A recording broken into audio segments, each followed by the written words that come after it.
In his message for this year's World Day of the Sick, which falls on Sunday, February the 11th, the Feast of Our Lady of Lourdes, Pope Francis reflects on the innate human need for communion and relationships, echoing the verse from Genesis chapter 2, that it's not good that man should be alone. Created in the image and likeness of God and the relationship at the heart of the Trinity, human lives are designed to be fulfilled in connection with others, whether through friendships, loving relationships, or supportive networks. Pope Francis revisits the recent memory of the COVID-19 pandemic and highlights the anguish of isolation that was felt especially by patients who were unable to receive visitors and healthcare workers who had to work in very difficult and often isolated conditions. The Pope also draws attention to the many places where war and poverty exist in today's world. Places where people suffer alone without the basic supports that a properly functioning society should bring.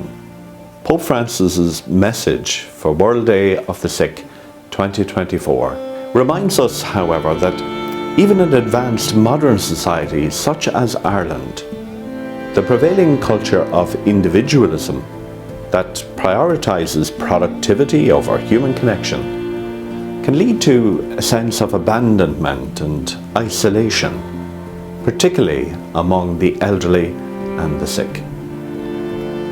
There is a mindset emerging that views certain individuals, such as the elderly and disabled, sometimes the child in the womb, as expendable or seen as a burden on society. Political decisions influenced by this mindset often neglect the fundamental right to healthcare for all, from conception to natural death, and worsen the feeling of isolation among those who are vulnerable. This year, Pope Francis emphasizes the importance of healing relationships and the need for compassionate care in all our lives, especially the lives of the sick. He calls for a shift towards a culture of tenderness and compassion, advocating for a holistic approach to healthcare that acknowledges the significance of human connections in the whole healing process.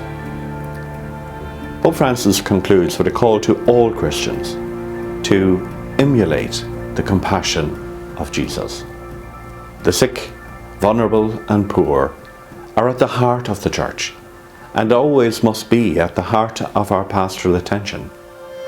It is so tragic and so sad that many countries, particularly in the Western world, are not taking into account the deep ethical considerations that surround the basic and foundational human right to life. Abortion and euthanasia are now promoted as necessary and essential in the provision of healthcare, without any consideration for how they undermine the very notion of genuine care and concern for others. I welcome Pope Francis' message for this World Day of the Sick, and I pray that we who are people of faith may listen to his encouragement to be at the forefront of promoting a more compassionate society, a society that respects the dignity of all. Everyone has the right to access good quality healthcare that puts their lives first, not economics or mere convenience.